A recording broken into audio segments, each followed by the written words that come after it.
I don't know about you, but sometimes it helps me to actually see examples of what's good and what's bad when I'm trying to learn something new. Since I'm a visual learner, that's an even more important thing when it comes to something like PowerPoint. So I thought we'd do some do's and don'ts along with illustrations so that you can get a real good sense of what works and what doesn't and why.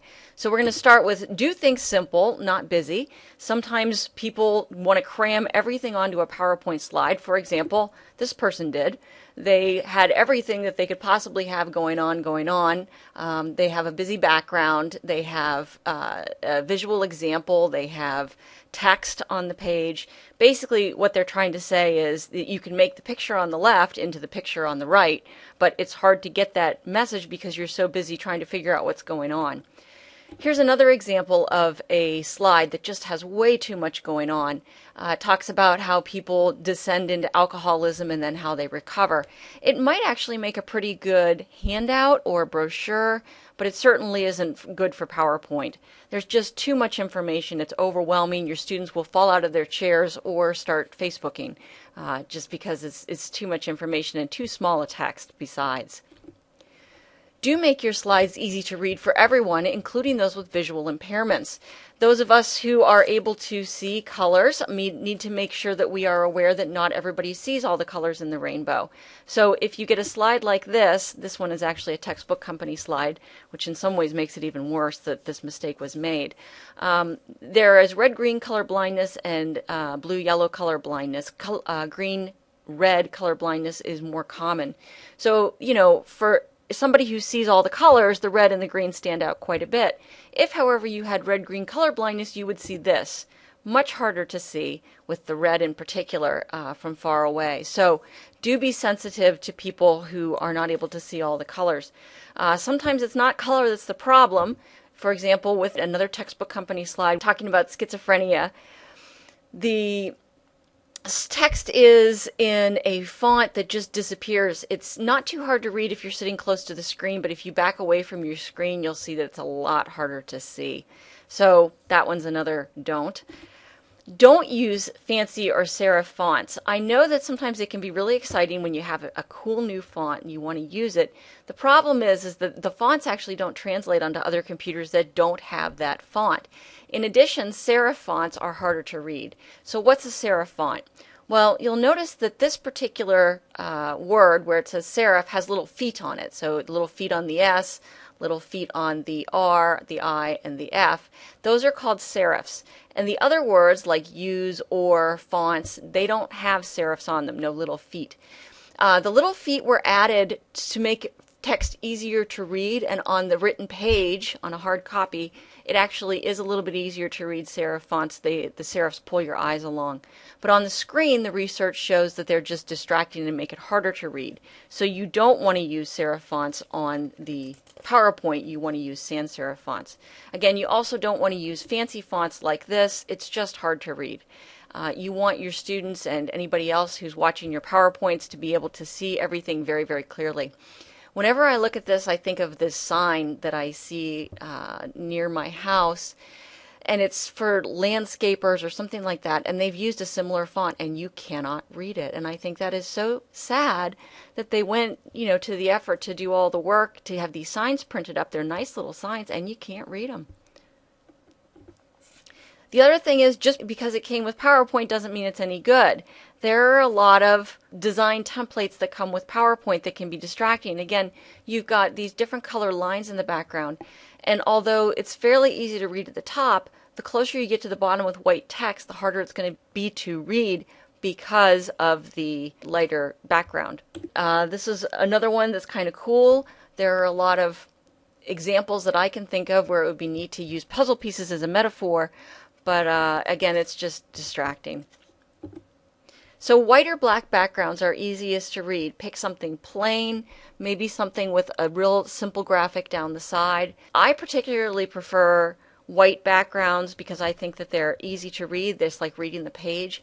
I have seen PowerPoint experts who believe that a black background is better, and the reason that they argue for that is if you've got a dark room and you've got a white screen, it can be blinding for people because they're in the dark. So if you're going to be doing a presentation in a very dark room where people are not taking notes, then maybe a black background or a dark background is your best bet. If you're working in a room where students are going to be taking notes, though, and you're going to have the lights turned up a little bit, I actually, again, prefer the white background. It may be a little bit of a personal preference, but try to stick with the basics. Don't give everything away in your PowerPoint slides.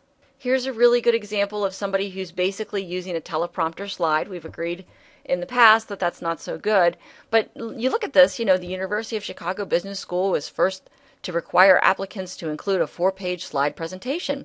This will attract clever kids who understand that business life, blah, blah, blah. I know exactly what the presenter said. I don't actually have to have been there. And when that happens, people tend to read ahead.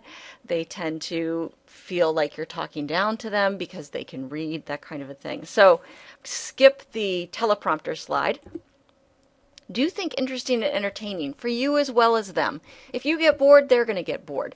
So try to keep them interested in what's going on. This is not interesting. In fact, I put this up on my bedroom wall at night when I can't sleep and it just knocks me right out. Same thing here. The information is blindingly obvious. There's a misspelling. And on top of that, it's boring. Here's something that's a little more interesting, at least I hope it's more interesting. It's something I actually use in classes when we talk about proxemics, which is the study of personal space. When people go into a place like a classroom or a beach, they actually tend to stake out their space, their territorial. And, on the beach we do it with blankets and beach balls and umbrellas and things like that. So you can actually see where the different people have staked out their space. There's just sort of squares of space. In the classroom, you can see the same thing. Between these two girls in the front row, there's a notebook. They have put, one of the girls, probably this one, has put a barrier between them.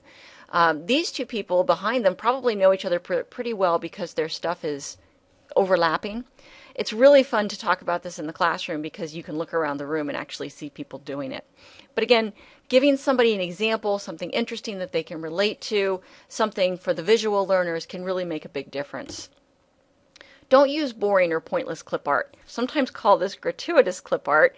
And gratuitous clip art is just, it's there because they felt like they needed something else on the page. It may or may not be related in any way, shape, or form. This is a slide that was done by a textbook company, Allen & Bacon, and they're talking about how to do a good presentation. And so they're talking about presentation templates and animation, and they've got this guy over to the side putting wires together in front of a computer. It's only tangentially related. It's, a guy in front of a computer. It's much better to use something that actually is an example of what you're talking about. You can see off to the left-hand side, here are some of the other slides from the presentation. And what they have actually up in the upper left-hand corner is a picture of the book. And that's the only graphics they have for the most part. It's boring. So try to remember visual learners, give them an illustration to hook onto with the information. Here's another one. I don't know what's going on in this slide.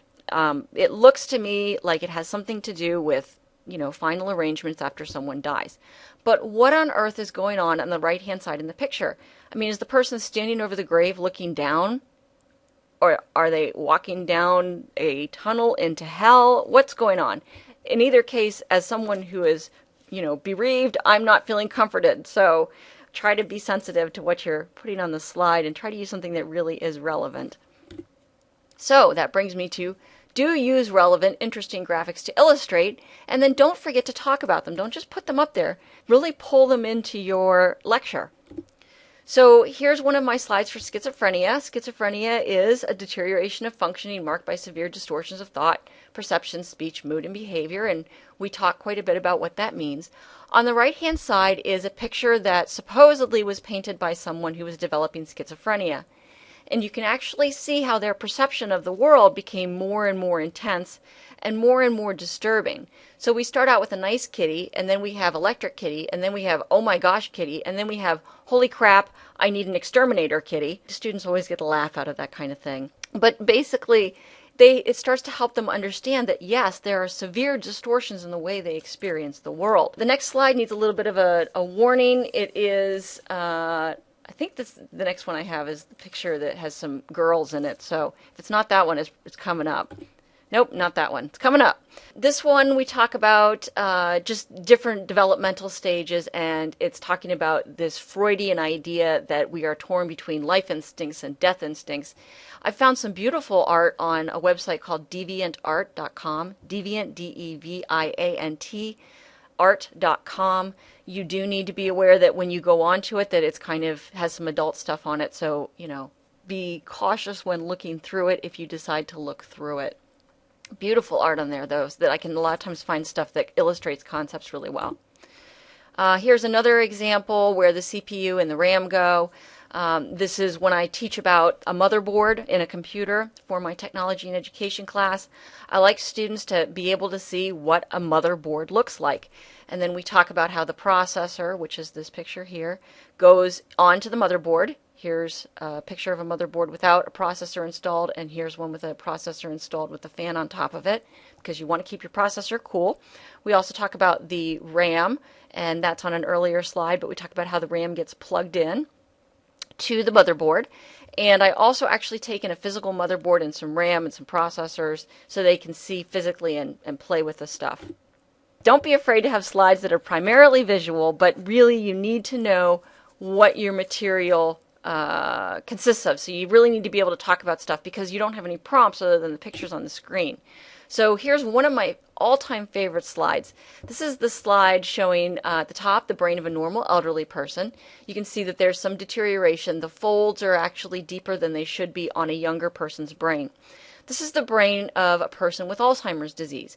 Much, much different. The folds are much, much deeper because literally you're looking at major cell damage in the brain. The last slide, or the last images, are of a brain of somebody who has been a chronic alcoholic. When my students see that, I usually get a gasp of surprise, and I point out that, you can actually see between the hemispheres of the brain, you can actually see this is something called the corpus callosum, and this is the limbic system. You absolutely should not ever be able to see that. And I have students that are like, oh my gosh, I'm never going to drink again. Or, well, how much did they drink? Well, they were a chronic, alcoholic, lifetime alcoholic, but wow, scary, huh? Here are my girls. Okay, promises, right? When I teach about eating disorders, I teach about the differences in how thin models were expected to be in the mid-1990s, the era of the supermodel, and the way that they were starting to look around 2008, which is super, super skinny.